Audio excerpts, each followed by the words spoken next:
Hi friends, I am Abhishek. Welcome to my YouTube channel the ocean of Shiksha. तो अभी जो हमारा वीडियो सीरीज चल रहा है वो चल रहा है एम लक्ष्मीकांत का जो 6th एडिशन है उसका हम पार्ट 2 जो कि हमारा सिस्टम ऑफ गवर्नमेंट उसको डिस्कस कर रहे हैं। कल हमने चैप्टर 12 डिस्कस किया था जो कि था हमारा पार्लियामेंट्री सिस्टम।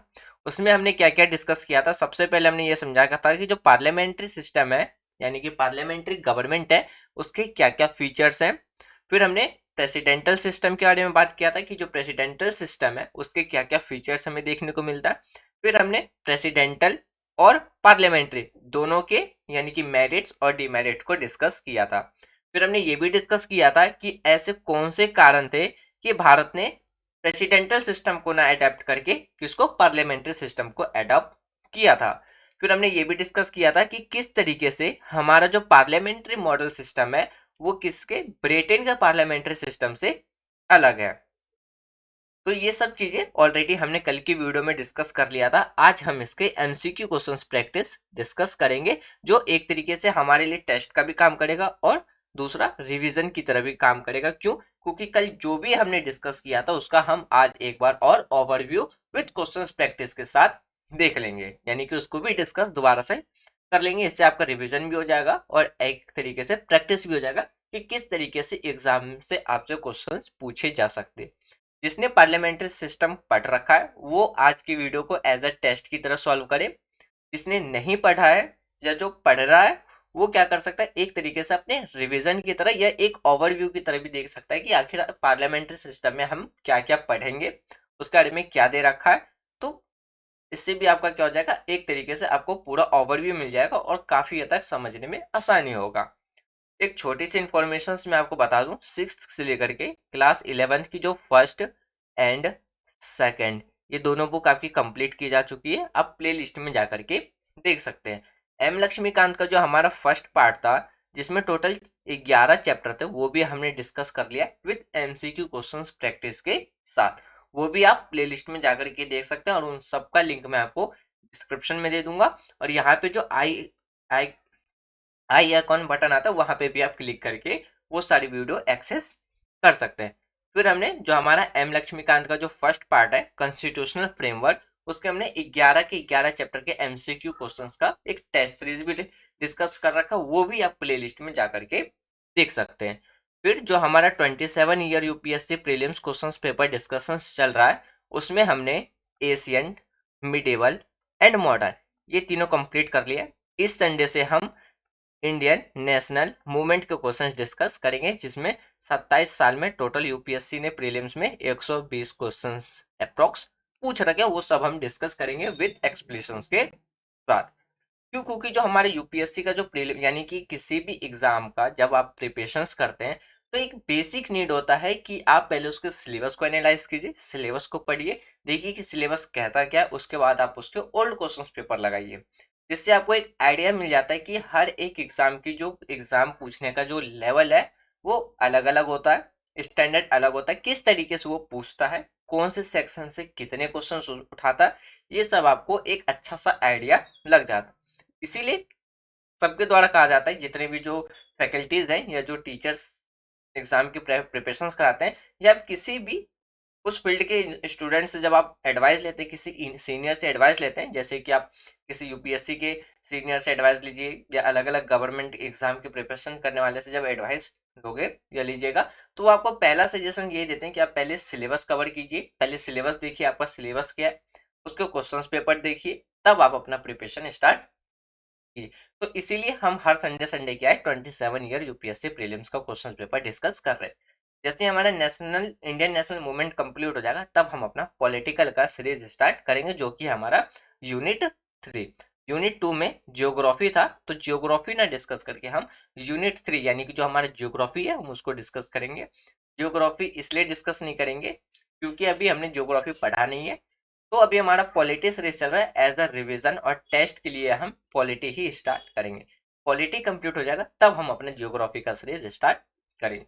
आज की वीडियो में हम क्लास 12 सॉरी आज की वीडियो में जो हमारा एम लक्ष्मीकांत का जो 12th चैप्टर है पार्लियामेंट्री सिस्टम उसके एमसीक्यू क्वेश्चंस को प्रैक्टिस करेंगे। तो चलिए स्टार्ट करते हैं हम अपना आज का प्रैक्टिस।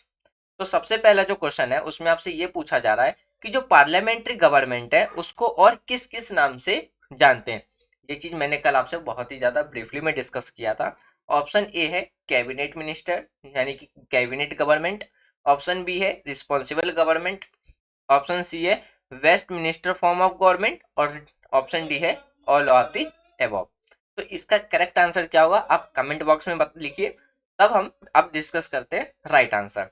तो इसका जो राइट आंसर वो है ऑप्शन डी यानी कि ऑल ऑफ द एबव। जैसे कि अगर हम बात करें जो पार्लियामेंट्री सिस्टम गवर्नमेंट है उसको और हम किस किस नाम से जानते हैं, कैबिनेट मिनिस्टर गवर्नमेंट के नाम से भी जानते हैं, रिस्पॉन्सिबल गवर्नमेंट के नाम से भी जानते हैं। रिस्पॉन्सिबल गवर्नमेंट का मतलब है कि इसमें जो एग्जीक्यूटिव होगा वो किसके लेजिस्लेचर में क्या होगा, रिस्पॉन्सिबल होगा। फिर हम इसको Westminster form of government के नाम से भी जानते हैं। और अगर हम ये पार्लियामेंट्री सिस्टम की बात करें, ये जो पार्लियामेंट्री गवर्नमेंट है ये किस किस कंट्री में देखने को मिलता है, जैसे कि आप देख सकते हैं ब्रिटेन, जापान, कनाडा, इंडिया, ये ऐसे कंट्रीज हैं जिसमें हमें parliamentary government form of system देखने को मिलता है।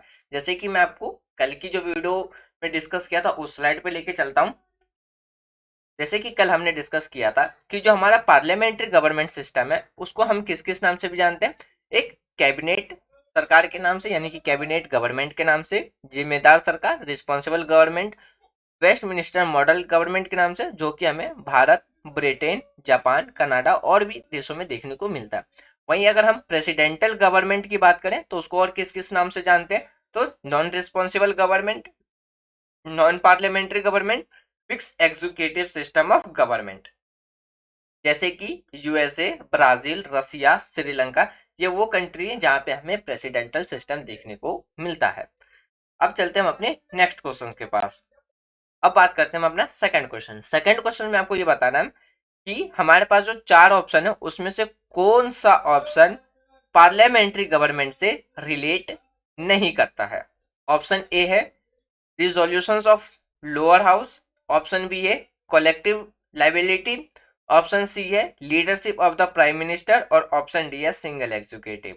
तो इसका जो राइट आंसर है वो आपको देखने को मिलेगा ऑप्शन डी।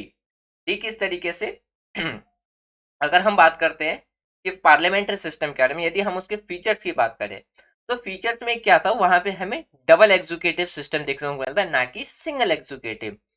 डबल एग्जीक्यूटिव का मतलब क्या होता है कि जैसे हम बात करते हैं रूलिंग पार्टी का हेड कौन होगा, रूलिंग पार्टी का हेड मानते हैं हम प्राइम मिनिस्टर को, जो कि मेजोरिटी पार्टी होता है जो सबसे ज्यादा वोट लेकर के आता है।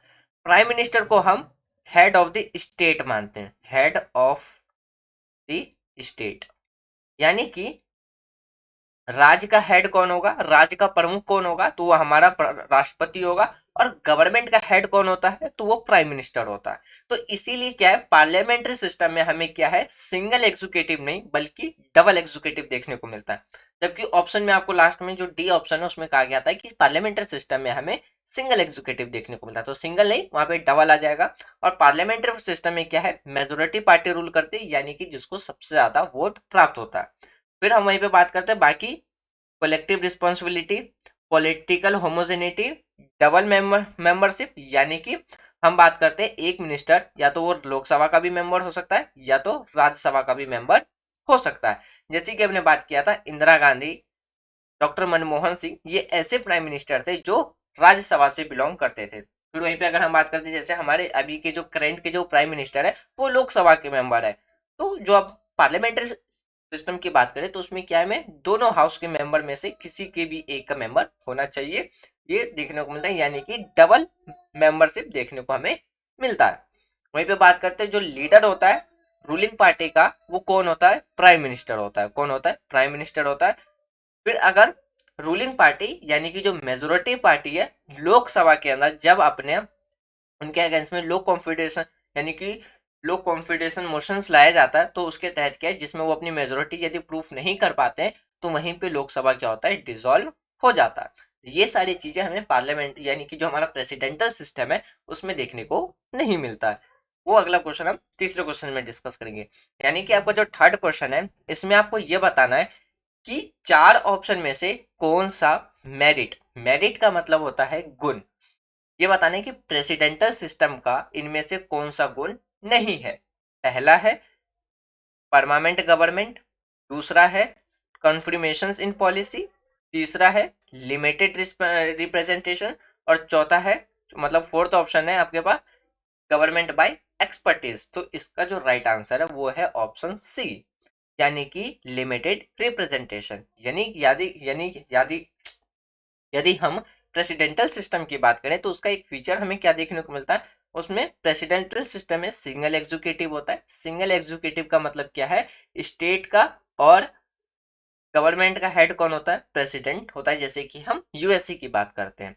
वहीं पे यहाँ पे अगर बात कर रहा है एक लिमिटेड रिप्रेजेंटेशंस की, तो यहाँ पे क्या होता है, एक तो नॉन रिस्पॉन्सिबिलिटी होता है, पॉलिटिकल होमोजिनिटी में भी एग्जिस्ट करता है। वहीं पे हम बात करते हैं डोमिनियन, यानी कि डोमिशन ऑफ प्रेसिडेंट रहता है, यानी कि प्रेसिडेंट का ही पावर चलता है। और बात करते हैं जैसे कि हमारे कंट्री में क्या है, जब गवर्नमेंट अपने मेजोरिटी प्रूफ नहीं कर पाती है तो वहीं पे क्या होती है, लोकसभा डिसॉल्व हो जाती है। लेकिन अगर हम प्रेसिडेंटल सिस्टम की बात करें तो वहां पे डिसोल्यूशन जैसी कोई भी पावर लोअर हाउस में नहीं होती है, और पावर सेपरेशन हमें देखने को मिलता है। जैसे कि अब जो हमने कल डिस्कस किया था उस स्लाइड पे चलते हैं। अब जैसे ये देखिए, यहाँ पे हम बात क्या किया था, कल हमने डिस्कस किया था feature of the parliamentary government और जो हमारा प्रेसिडेंटल गवर्नमेंट है, दोनों के बारे में डिस्कस किया था। पहला फीचर में पार्लियामेंट्री सिस्टम में क्या देखने को मिलता था भाई, डबल एग्जीक्यूटिव है, मेजोरिटी पार्टी रूल है, कलेक्टिव रिस्पॉन्सिबिलिटी है, पॉलिटिकल होमोजेनिटी है, डबल मेंबरशिप है, leadership of prime minister, dissolution house, fusion of power. वहीं पे हम मेरिट की बात करें तो मेरिट में क्या क्या देखने को मिला था, harmony between legislature and executive, फिर रिस्पॉन्सिबल गवर्नमेंट जो कि लेजिस्लेटिव के रहता है, फिर हम बात करते हैं प्रेवेंट डिपोजिशन यानी कि डी पोस्टम, फिर हम बात करते हैं वाइट रिप्रेजेंटेशन। वहीं पे डीमेरिट की बात करते हैं तो भाई गवर्नमेंट क्या माना जाता है, इसमें अनस्टेबल माना जाता है। क्यों? क्योंकि यदि लोकसभा के अंदर रूलिंग पार्टी अपनी मेजोरिटी प्रूफ नहीं कर पाती है तो वहीं पे लोकसभा क्या होती है, डिसॉल्व हो जाती है अपने टेनवर कंप्लीट करने से पहले। फिर वहीं पे बात करता है no community of the policies, continuity policies, यानी कि अगर हम बात करते हैं जैसे ही टेनवर कंप्लीट होता है या उससे पहले जब लोकसभा होता है तो उसके बाद जो पार्टी इलेक्टेड होकर के आती है, जो रूलिंग पार्टी आती है इलेक्ट होकर के, तो जरूरी नहीं है कि उसी पॉलिसी को वो आगे क्या करे, कंटिन्यू करे। तो हमें क्या है, पार्लियामेंट्री सिस्टम में ये भी एक प्रॉब्लम देखने को मिलती है कि जो पॉलिसी है वो कंटिन्यूटी नहीं हो पाती है। ये कुछ डिमेरिट्स है। फिर जैसे कि बात करते हैं अगेंस्ट सेपरेशन ऑफ पावर, फिर गवर्नमेंट जो चलाई जाती है वो अनमेच्योर लोगों के द्वारा भी चलाई जा सकती है।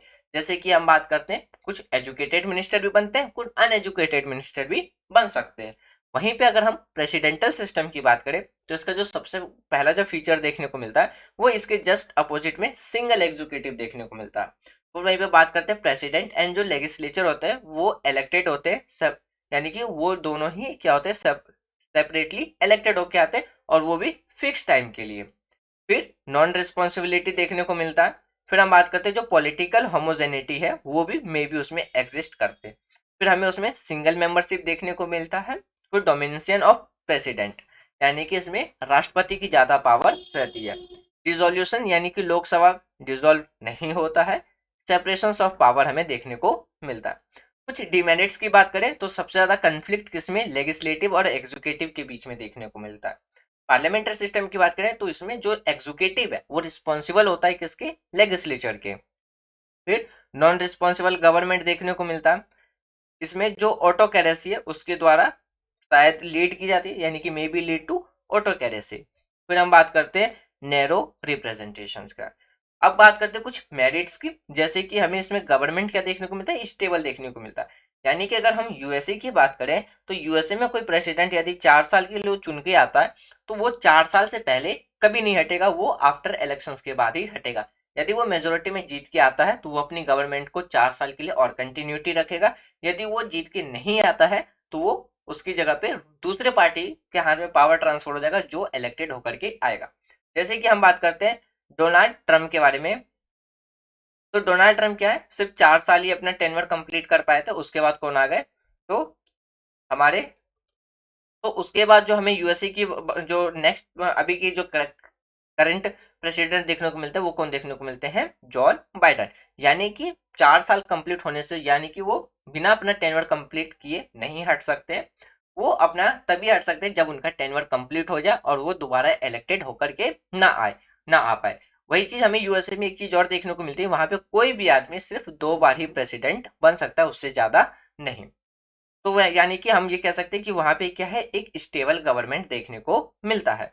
फिर हम बात करते हैं किसमें, डेफिनेटिव इन पॉलिसी, यानी कि पॉलिसी के अंदर हमें क्या देखने को मिलता है, नीतियों में निश्चितता, यानी कि जिस तरीके से हमें इसमें एक नॉन कंटिन्यूटी देखने को मिलता है, वहीं पे अगर हम प्रेसिडेंटल सिस्टम की बात करते हैं तो यहाँ पे पॉलिसी क्या है, एक कंटिन्यूटी में देखने को मिलता है। फिर हम बात करते हैं ये किसके बेस, यानी कि इसका जो बेस है वो क्या रहता है, पावर सेपरेशन, और जो गवर्नमेंट है वो हमेशा एक्सपर्ट्स के द्वारा ही चलाया जाता है। ये कुछ मेरिट्स और डिमेरिट्स से प्रेसिडेंटल सिस्टम के और पार्लियामेंट्री सिस्टम के, ये हमने ऑलरेडी कल डिस्कस कर लिया था। आपको और ब्रीफली में जानना तो आप वो कल की वीडियो देख सकते हैं। अब बात करते हैं हम फोर्थ क्वेश्चन के बारे में। फोर्थ क्वेश्चन में पूछ रहा है which of the following is a demerit of the parliamentary system. Just अभी मैंने आपको पूरा डिटेल में समझाया था कि मेरिट क्या है, डीमेरिट क्या है पार्लियामेंट्री सिस्टम के और प्रेसिडेंटल सिस्टम के। ऑप्शन ए है कंप्रेस्ड रिप्रेजेंटेशन, ऑप्शन बी है uncertainty of policy, option C है टेम्पोररी गवर्नमेंट, और ऑप्शन डी है ऑल ऑफ द एबव। तो इसका जो राइट आंसर हो जाएगा वो हो जाएगा आपका डी, यानी कि ऑल ऑफ द एबव। ये सारे एक डीमेरिट्स हैं किसके, पार्लियामेंट्री सिस्टम के। अब बात करते हैं which of the statement is a not correct, यानी कि जो इस टाइप का जो क्वेश्चन है वो हमेशा आपको यूपीएससी या पीसीएस एग्जाम में आपको इस स्टैंडर्ड का देखने को मिल जाएगा। और ये सारे जो एग्जाम है ये आपको वन डे एग्जाम जैसे कि एसएससी, रेलवे, एनडीए, इन टाइप के एग्जाम्स में आपको देखने को मिल जाएगा। यानी कि इसमें हर तरीके के क्वेश्चंस को सेट किया गया आपकी प्रैक्टिस के लिए। तो मैं उम्मीद करता हूँ कि ये वीडियो आपके लिए काफी ज्यादा हेल्पफुल रहने वाली है। तो फिफ्थ क्वेश्चन में आपको ये बताना है कि इनमें से कौन सा स्टेटमेंट करेक्ट नहीं है। पहला स्टेटमेंट है, यानी कि जो ऑप्शन ए है वो कहता है according to constitution amendment act 42 and 44 वो क्या करता है, compulsory for president to compile with the advice of the council minister. दूसरा स्टेटमेंट कहता है पार्लियामेंट्री सिस्टम इज जो बेस है वो किस पे बेस है, डबल एग्जीक्यूटिव पे। तीसरा जो हमारा थर्ड स्टेटमेंट है वो कहता है अकॉर्डिंग टू जो आर्टिकल 74 है वो काउंसिल मिनिस्टर के वर्क के लिए बात करता है under the leadership of prime minister. और ऑप्शन डी है, यानी कि वो कहता है कि आर्टिकल जो हमारा 74 और 75 है वो प्रोवाइड कराता है हमारा parliamentary system in the centre. अब बताना है कि इसमें से रॉन्ग यानी कि नॉट करेक्ट स्टेटमेंट कौन सा है। तो इसका जो राइट होगा वो होगा option B is correct answer. क्यों, क्योंकि अगर हम प्रेसिडेंटल सिस्टम की बात करें तो वो डबल एग्जीक्यूटिव पे नहीं, सिंगल एग्जीक्यूटिव के काम यानी कि सिंगल एग्जीक्यूटिव के बेस पे है। जैसे कि आप एक्सप्लेशन के थ्रू थोड़ा थोड़ा समझिए, जो हमारा प्रेसिडेंटल सिस्टम है वो किसके बेस पे है, सिंगल एग्जीक्यूटिव। अभी हमने जस्ट थोड़ी देर पहले ही डिस्कस किया था। अब बात करते हैं सिक्स्थ क्वेश्चन के बारे में। सिक्स्थ क्वेश्चन में आपको ये बताना है कि जो भारत का जो कॉन्स्टिट्यूशन है जो प्रोवाइड कराता है क्या, तो पार्लियामेंट्री फॉर्म ऑफ गवर्नमेंट वो किसके लिए।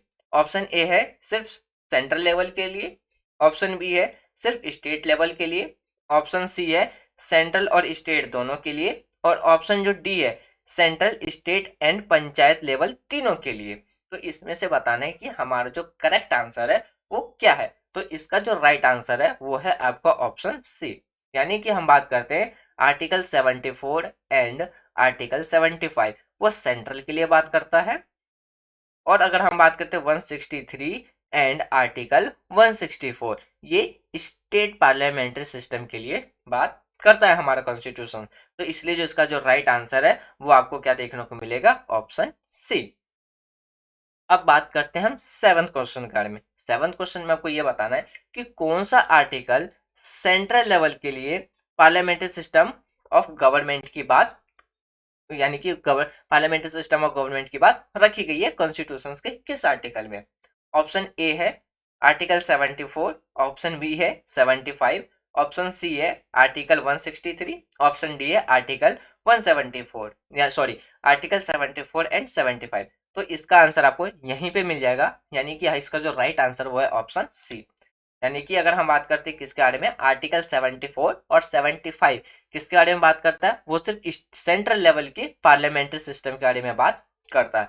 आर्टिकल 74 की बात करें तो वो क्या करता है, काउंसिल मिनिस्टर क्या होगा, हेड होगा प्राइम मिनिस्टर यानी कि काउंसिल मिनिस्टर का हेड कौन होगा, प्राइम मिनिस्टर होगा। Aid and advise the president, ये किस में रखेगी, ये बात रखेगी 74 के अंदर। आर्टिकल 75 की बात करें तो आर्टिकल 75 में क्या कहा है कि जो मिनिस्टर आर कलेक्टिवली रिस्पॉन्सिबल होगा किसके, parliament in general and the Lok Sabha in a particular. Article 163 and 164 किसके बारे में बात कर रहा था, तो ये स्टेट लेवल के पार्लियामेंट्री सिस्टम के बारे में बात करता। तो इसलिए जो हमारा राइट आंसर था वो था option D is correct answer. एक मिनट फ्रेंड्स, हाँ, तो इसका जो राइट आंसर होगा वो होगा ऑप्शन डी। 8th क्वेश्चन की बात करते हैं तो आपको ये बताना है कि जो इंडिया का जो पार्लियामेंट है यानी कि पार्लियामेंट जो ऑफ इंडिया है वो कंसिस्ट है ऑफ, यानी कि आपको ये बताना है कि जो भारत का जो संसद है वो उनका जो निर्माण होता है यानी कि वो कैसे बनता है, किनको मिलाकर के हमारा संसद बनता है।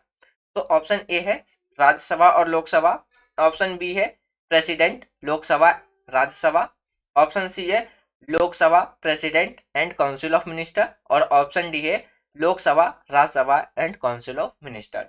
तो इसका जो राइट आंसर है वो आपको देखने को मिलेगा ऑप्शन बी। यानी कि जब हम अपनी कंट्री की बात करते हैं तो हेड कौन होता है स्टेट का, हेड होता है हमारा प्रेसिडेंट, और लोकसभा एंड राज्यसभा इन तीनों को मिलाकर के क्या बनता है हमारा जो पार्लियामेंट है यानी कि जो हमारा संसद है वो क्या होता है, कंप्लीट होता है, यानी कि वो उसका अगर हम बात करते हैं तो वो कंसिस्ट होता है। इसलिए जो इसका जो राइट आंसर है वो है ऑप्शन बी। यानी कि आप ऊपर वाली भी स्लाइड में भी देखिएगा तो इसमें बात किसके बारे में बात की गई है, प्राइम मिनिस्टर यानी कि या काउंसिल मिनिस्टर की बात रखी है। इससे आपको क्या पता चलेगा कि जो हम काउंसिल मिनिस्टर की बात करते हैं या प्राइम मिनिस्टर की, वो या तो वो दोनों हाउस में से किसी एक हाउस का हो सकता है, तो राज्यसभा और दोनों लोकसभा इसमें हम रख सकते हैं। और इसमें बात रखी गई है एडवाइस एट द प्रेसिडेंट, तो इसमें प्रेसिडेंट भी शामिल हो गया। तो यानी कि हम बात करें तो प्रेसिडेंट लोकसभा और राज्यसभा तीनों को मिला करके हमारा जो पार्लियामेंट है वो बनता। अब बात करते हैं हम अपने 9th क्वेश्चन के बारे में।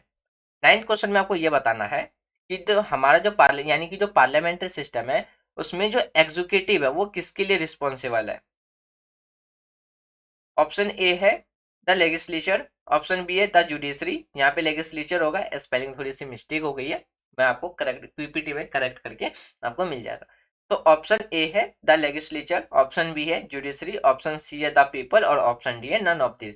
तो इसका जो राइट आंसर है वो आपको देखने को मिलेगा ए, यानी कि जो एग्जीक्यूटिव है वो रिस्पॉन्सिबल माना जाता है किसके, तो लेजिस्लेचर के, किसके, लेजिस्लेचर के, किसमें, तो पार्लियामेंट्री सिस्टम के अंदर। वहीं पे अगर हम प्रेसिडेंटल सिस्टम की बात करें तो वहां पे क्या है, दोनों ही सेपरेट इलेक्ट होकर के आते हैं, तो इसीलिए उनमें से किसी ना तो एग्जीक्यूटिव का रिस्पॉन्सिबल होता है लेजिस्लेचर के कंपेयर लेजिस्लेचर के लिए, और ना लेजिस्लेचर रिस्पॉन्सिबल होता है किसके, तो एग्जीक्यूटिव के लिए, क्यों, क्योंकि दोनों ही सेपरेट इलेक्टेड होकर के आते हैं। तो लेकिन हमारे अगर हम पार्लियामेंट्री सिस्टम की बात करें तो वहां पे जो एग्जीक्यूटिव है वो हमेशा रिस्पॉन्सिबल होगा किसके, लेजिस्लेचर के। तो इसलिए जो इसका जो राइट आंसर आपको देखने को मिलेगा वो मिलेगा option A is correct answer.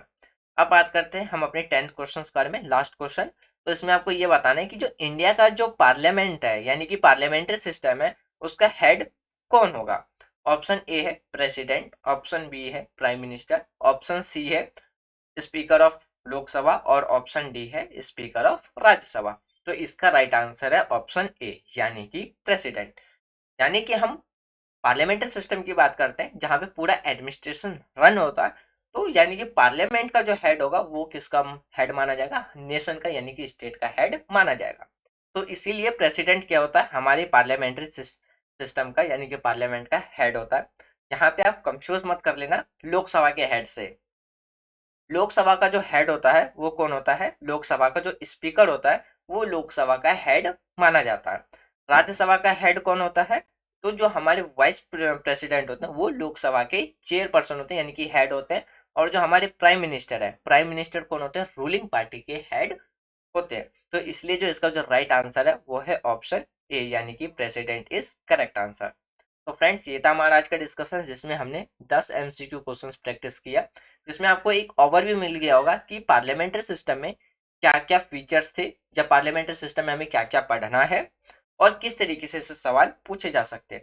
यदि आपको पार्लियामेंट्री सिस्टम से कोई भी रिगार्डिंग कोई क्वेश्चन हो या कोई डाउट हो तो आप कमेंट बॉक्स में लिख सकते हैं। जब हम अपना चैप्टर 13 जो कि हमारा फेडरल सिस्टम, उसको डिस्कस करेंगे। तो उससे पहले जो डाउट्स होगा हम उस डाउट्स को क्लियर करेंगे, तब हम अपना चैप्टर 13 डिस्कस करेंगे। यदि आपको ये वीडियो सीरीज पसंद आ रही हो तो आप वीडियो को लाइक कर सकते हैं, चैनल को सब्सक्राइब कर सकते हैं और वीडियो को शेयर कर सकते हैं। तो thanks for watching friends, take care, जय हिंद।